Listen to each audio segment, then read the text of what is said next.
досегашните вклучување на лице место навистина дадовме интересни совети за тоа како ние да внимаваме во однос на нашето здравје од тој аспект во летните денови или поточно кажано во текот на летниот одмор, но во ова вклучување ќе дадеме некои дополнителни совети за сите оние собственици на миленици и за сите оние собственици кои што ќе патуваат со нивните миленици. Што е она на кое што најмногу треба да внимаваат, што треба да содржи патната аптека на самиот миленик и која е она потребна документација која што треба да ја понесат истите доколку патуваат со самите миленици. Ово утро ќе дознаеме нешто повеќе од мојот денешен гостин, господин Жарко, ветеринар со долгогодишно искуство. Да му посакаме добро утро. Добро утро.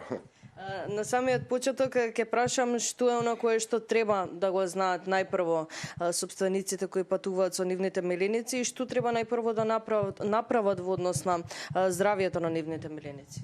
Најпрвин подготовката за патување стартува со планирањето нормално и редовната вакцинација кај животните, кај кучињата и кај мачките мора да биде услов за да може воопшто да патува.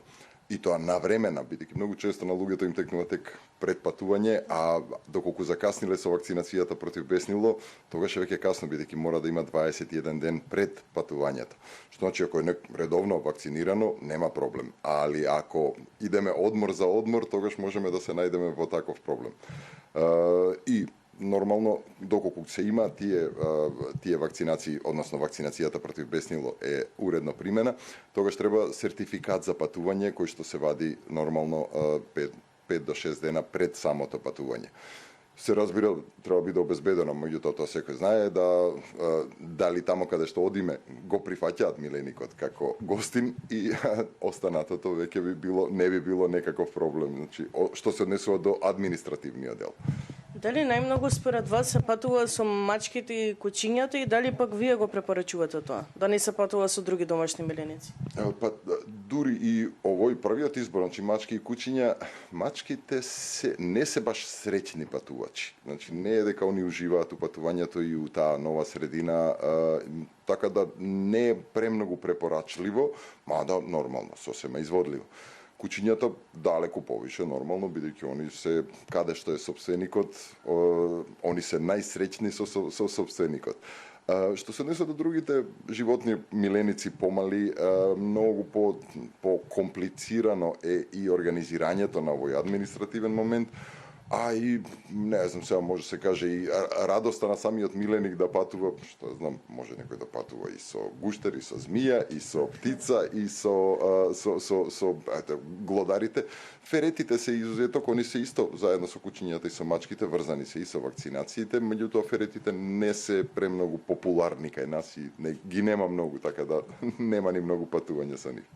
На самиот почеток ја напоменавте задолжителната вакцинација, на што е она кое што треба да го содржи самата патна аптека на нашиот миленик. Еве за пример ќе ги земеме кучињата, бидејќи препорачавте дека они се највистинскиот избор за патување.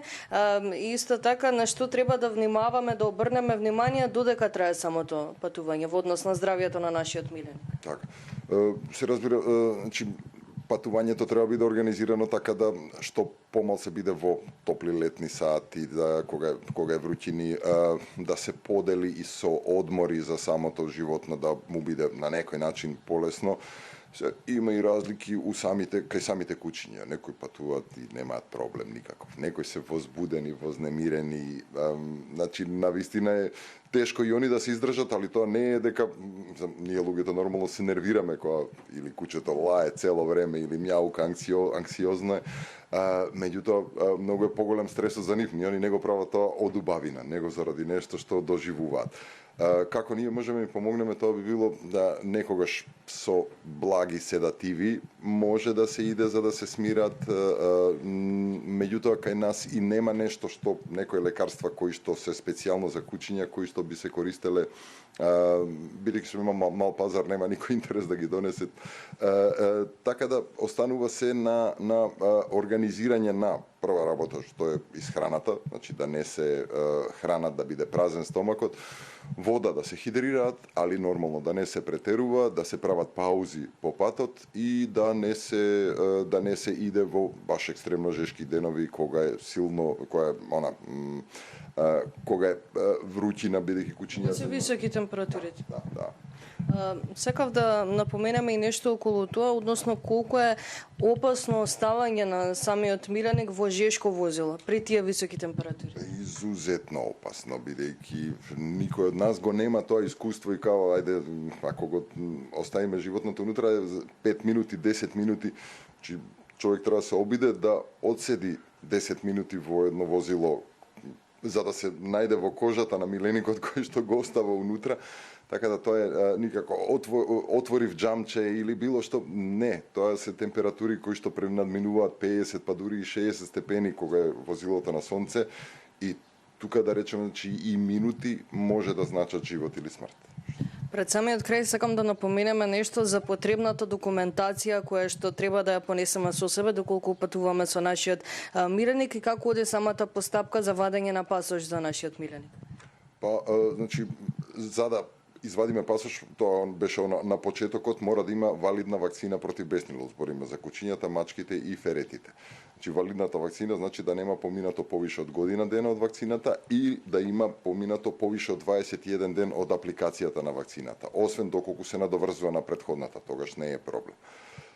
Втората работа е кај својот ветеринар, значи секој собственик треба да отиде заедно со животното, каде што ќе се поднесе, односно ќе се тргне со процедурата на вадење. Самиот сертификат го издава Агенција за храна и ветеринарство, односно ветеринарната инспекција. И тој сертификат се вади непосредно пред патување и е за секое патување посебно. Таа процедура не е нити нешто долга, 4 до 5 дена пред патувањето. И на тој начин, значи, ден пред патување се добива тој сертификат за патување и у тој случај слободно е патувањето. Ви благодарам многу за сите овие совети и за сите корисни информации. Ви благодарам и на вас. Благодарам уште еднаш. Се надевам дека сите информации и утринава беа од корист за сите собственици на милениците и се разбира за сите собственици кои што ќе патуваат со истите.